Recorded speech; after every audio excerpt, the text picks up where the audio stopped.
The number one issue in the country, the one that more than 90% of Australians say they want the federal government to actually do something about, is, of course, cost of living.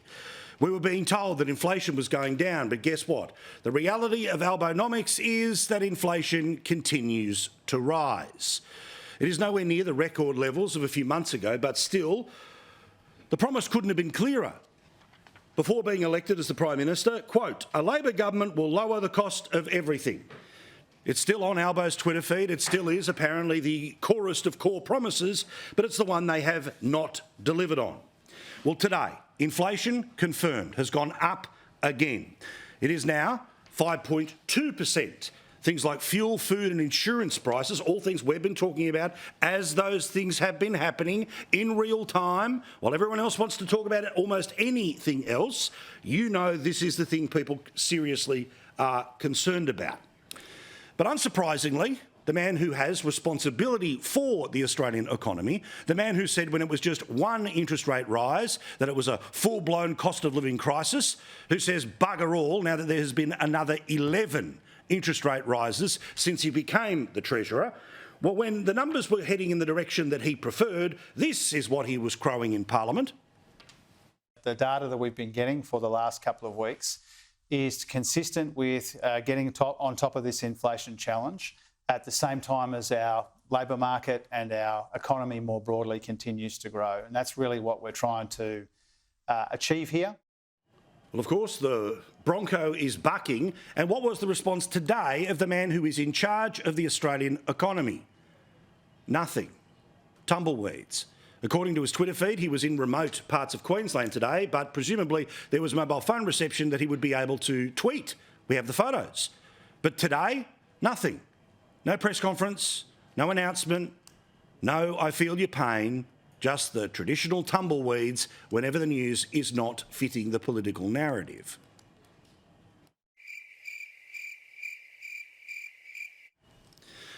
And the reality is that, again, there are many parts of Albonomics that can be controlled by the government, but it gets worse every day. One of the key drivers of this particular re-spike in inflation is petrol.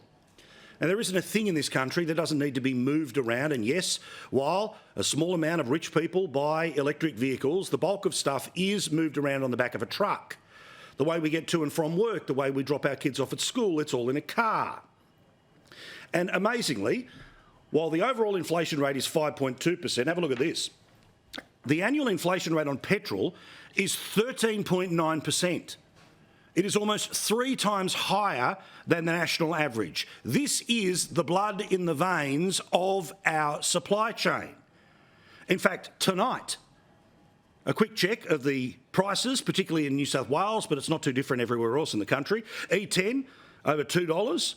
Unleaded, almost $2.10. Premium, $2.31. And remember when diesel was supposed to be the cheaper option? Well, thanks to all of the extra little fiddles and taxes that these people have done, it's now $2.23, almost 24 cents. Now, I mention this because there was political hay when Albonomics was just an idea, when it was the opposition leader, when he thought that if I pointed all the problems, then we will get the votes. That they did. But they have not come up with the solutions to the same problems that they pointed at. Still on Albo's Twitter feed is this smart alecky post from November of 2021, the 16th actually, when, do you reckon Scott Morrison has been to a petrol station lately? Petrol prices are surging on his watch. Right now, tonight, E10, $2.08. Back then, the sky was burning and the sky was falling at $1.79. What was that promise again? A Labor government will lower the cost of living. They have failed. They fail every day they are in office, and they pretend, oh, we have no responsibility here. There's nothing we could possibly do when it comes to petrol prices. Well, guess what? They made a decision to increase petrol prices after coming to office by 25 cents a litre, because we couldn't possibly afford to pay $3 billion every 6 months to make sure that people's fuel, the blood in our supply chain, was pumping at a cheaper price. But of course, the reality of the Australian economy right now, is that the federal budget actually has got more than $22 billion extra dollars than even the wild spending of this government ever planned on. According to the intergenerational report, it's the last of the surpluses for the next 40 years, but most likely higher taxes means they'll probably get to surplus next year, but then the black hole goes through the floor. But again, cost of living, the issue 90+% of people want to talk about. They don't want to talk about constitutional change. They don't want to talk about who's leading Victoria. They don't want to talk about who won the Brownlow or who's going to win the Dally M. They want to talk about, is someone hearing me? Is someone seeing what I am paying? Remember, the current average rate of inflation is 5%. However, gas and other household fuels, almost 13%. Electricity, almost 13%. Bread and cereal products, you know, food, almost 10.5%, almost double the national rate. Dairy and other related products, almost double the national rate. Way above national inflation is insurance and financial services, rent and housing.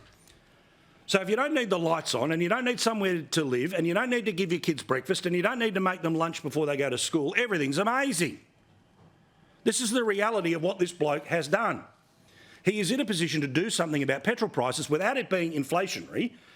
I'm not asking for $1,000 cheques to be sent to everyone so they can go and buy new plasma. I'm saying that the government, while it has extra money, has an ability to help Australians by reducing the taxation on particularly petrol tonight. And one of the best things that this parliament is currently doing, and well done to Senator Jane Hume, the Shadow Finance Minister, guest and friend of this program. She put together a hearing which is going around the country. It's an actual Senate inquiry that is trying to find out what people's pain is and what the solution might be. It's called the Cost of Living Inquiry. Now, you may not have seen this because the news came from Western Australia, and we know how Sydney and Melbourne-centric most of the news bulletins are. But the grim tales about what is going on with never-before-seen desperation. Now, these guys aren't the new guys. The new car smell is gone. They've been there for more than a year. They are in charge. Let me read what the West Australian newspaper reported about some of the horrible things that are being said to this Senate inquiry. Cost of living pressures are creating heartbreaking scenes of desperation that charities have never before witnessed, including family and domestic violence, outbursts when seeking help. Foodbank WA said that some clients were asking for frozen water in containers so they could use it in the fridge in their car, presumably where they were living. We have never had that sort of thing before. That is the reality of the oh-so-compassionate, the one who's in it for the little guy. The guy who, I don't know if you knew this, but he had a single mum and grew up in a house. All of that's way in the background. The people who are in that scenario tonight are the ones that are hurting the most. This inquiry continues. The Salvation Army said that it's seen a 60% increase in wage earners seeking assistance. So people who are employed but are the working poor, 60% up. Anglicare WA says that there's a tripling in employed people needing help over the past 3 months. So when the numbers start to work for the politics, Grim Jim will jump in front of a camera. When the numbers start to show the reality of the economy that he is presiding over, crickets, nothing, nowhere to be seen. The committee also heard from grandparents that are rearing their grandchildren. Their president said that grand caregivers do not receive support unlike foster parents and were driving cars with bald tyres and putting their own health at risk.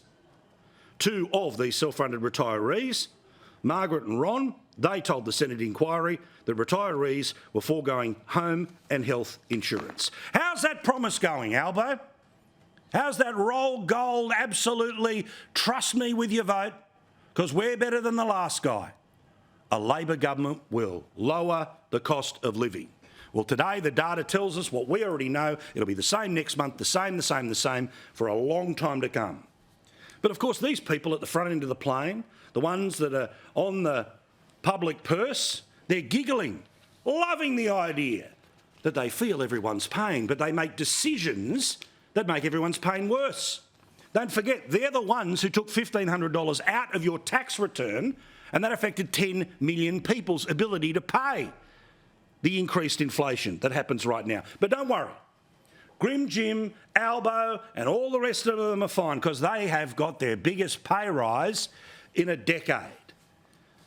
And he absolutely feels your pain at a time when people are, and I repeat, asking Foodbank for frozen water so they can have it in the cars of which they live while they are still employed in this country.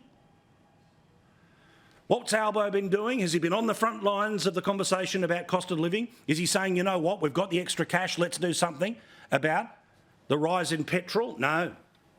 He's off designing diamond rings.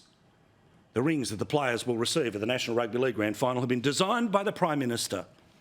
Oh, he's a man who feels your pain. Meantime, great piece in The Australian today. I suggest you go and see it. Dole queues versus the Louis Vuitton queue. Our wealth divide is now a chasm, the worst it has been in 20 years.